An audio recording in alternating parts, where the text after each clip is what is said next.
What's up, cucks?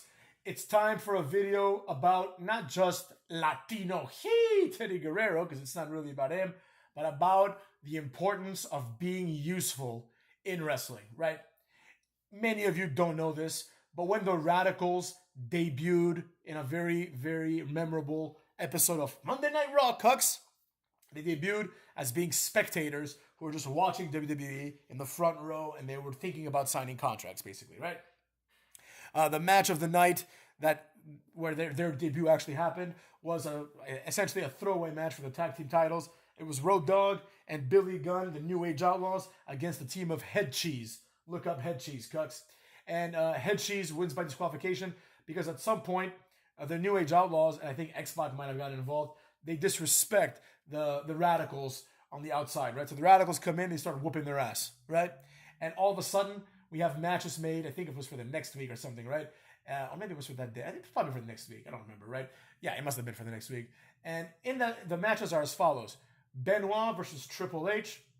Who was it? Dean Malenko versus X-Pac because they're cruiserweights, and Eddie Guerrero and Perry Saturn versus the New Age Outlaws. If the Radicals are able to win 2 out of their 3 matches, they get contracts, right? So in the first, I think it was the first match, it was the New Age Outlaws versus Perry Saturn and Guerrero, right? And what happens is Guerrero goes for a frog splash and breaks his arm, right? That's it. Guerrero's out for like 9 months, right? Now, while Eddie Guerrero was out with a broken arm, what did he do? Did he go home and rest his arm and periodically come by, every 5-6 weeks like CM Punk does and cut a boring-ass overrated promo? No, he didn't do that. What he did was he immediately converted it into a temporary manager role, right? And he would accompany all the Radicals in their matches. He would be in the ring getting heat, and while he was doing that, he would establish the Latino Heat character, cucks. Now, this is noteworthy for a number of reasons. Number one, it really shows how important presence is, right? In a previous video, I talked about how Val Venus wrestled, I think it was 14 more matches than Cookie Rhodes, Seth Rollins, and Gunther combined did in 2023. Val Venus, we're talking about when he wrestled in 2000, right? When he was actually on wrestling. Now, that was to show 2 things. Number one, that the 3 guys of the modern era are boring jobbers who barely wrestle. And 2, that Val Venus is, not just Val Venus is awesome, which goes without saying, but that Val Venus represents a different time when wrestlers were on TV constantly, right? Nobody was getting misused back then, right? Val Venus was a solid mid-carder, right, who would periodically get plugged into the world title picture as like a jobber to the stars, right? So he had a solid WWE career, and you get thrown there. Guerrero was the same, but he couldn't have the presence that he wanted to because in his first match in the WWE, he broke his arm. But what did Guerrero do? Did he go home and nurse his injury and then come back later so people forget who he is? No. He stuck around, right? And he became part of a very memorable faction called the Radicals. By the time WrestleMania rolled around, Eddie Guerrero got a prominent spot on the card. Even though he hadn't been wrestling for like a year, he was ready to go. And the match was, I believe, the Radicals minus Benoit, so Perry Saturn, Dean Malenko, and Eddie Guerrero versus Too Cool, Scotty Too Hottie, and Grandmaster Sexay, and China, right? 6-man tag. The entire premise of the match was this is a throwaway match because we have 6 people, we don't know what to do with them, but one of them is China, she deserves a spot. Too Cool's always over, and the Radicals deserve a spot. But the real thing that made this match something, it sure as shit wasn't Dean Malenko's drop toe hold and Perry Saturn's like goofiness. It was Eddie Guerrero who made the match about how he is like basically obsessed with China and how he can't wait to wrestle you, baby, right? He already started his lecherous Latino gimmick, right? Like almost like a sexual abuser, right? Now, obviously, someone was like, this is a horrible gimmick because number one, it's like obviously a horrible stereotype, and 2, it's like, why do we have to do that? Eddie Guerrero has a lot of range. He can run many other gimmicks. So what happened was, shortly thereafter, right, after like Jericho was the European champion, China was kind of hanging out with Jericho, and what happened, and like it was insinuated that they had like a sexual relationship, right? Because China would make fun of Jericho's little penis afterwards, because the next night, Eddie Guerrero beats Jericho for the European title, right? With help from China, who later would become his mamacita, right? Which would lead into an awesome angle with Eddie Guerrero in China, which was very, very entertaining, and also which became very, very good when Eddie Guerrero like went once again switching his character from one Latin stereotype to another. He went from the Latin, like the Latin lover stereotype that he's always having fun and he's very romantic and that Latin romance, giving China flowers all the time and calling her his mamacita. And then afterwards, like a few weeks later, he becomes like an abusive Latino like boyfriend, right? It was great. It was fantastic. And then Billy Gunn comes to save China, and the rest is history. But the point is, Eddie Guerrero, the lead up to his match with China and all that was necessary. He had to get the heat, and more importantly, people had to know who he was. Imagine how much worse it would be if Eddie Guerrero came, broke his arm, and then 8 months later came back and he was like, China, I want to wrestle you, mommy, right? No, that's not good enough.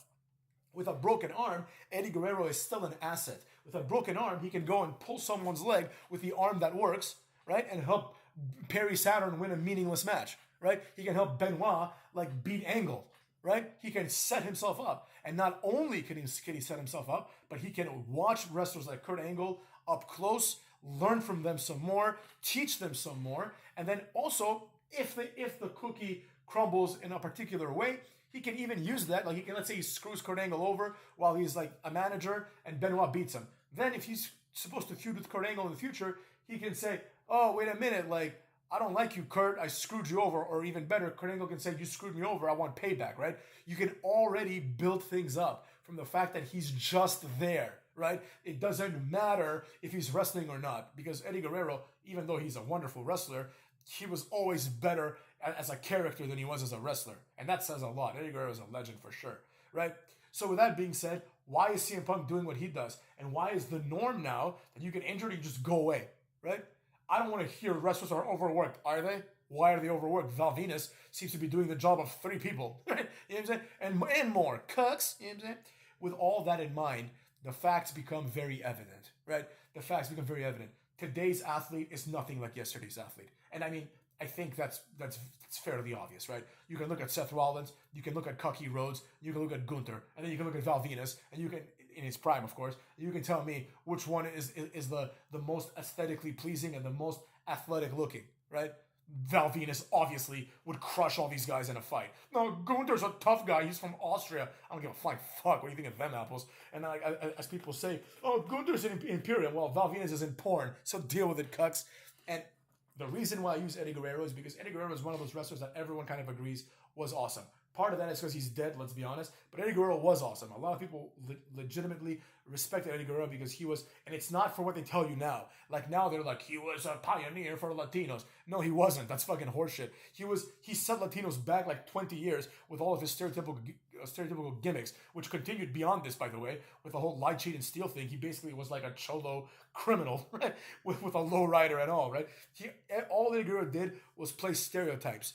But he was so charismatic and so good in the ring that people forgot about that, right? People would cheer him when he was a bad guy and boo him when he was a good guy. Eddie Guerrero was fucking awesome. You see what I'm saying? And one of the reasons why he's awesome, and this is one of the reasons why I wanted to make this video, it's because he never gets the credit he deserves for the times that he contributed to the company, even though he wasn't wrestling, right? It's primarily just that one time, right? But the truth is the truth, right? They understood, hey, first of all, we're paying this guy probably a good amount of money, so we need him to do something for us, number one.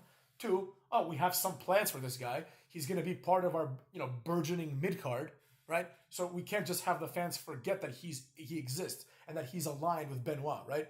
All the subsequent matches and all the moments that Benoit and Eddie Guerrero would have in the future may have not been possible if Eddie Guerrero wasn't there in the inception of the Radicals, right? If Eddie Guerrero was removed and told to go recover from his injury, if he came back, he wouldn't feel like part of the Radicals, right? His relationship with Benoit and all the other guys wouldn't feel as real, right? It's because he stuck it through and contributed despite having a bum arm that made Eddie Guerrero good, right?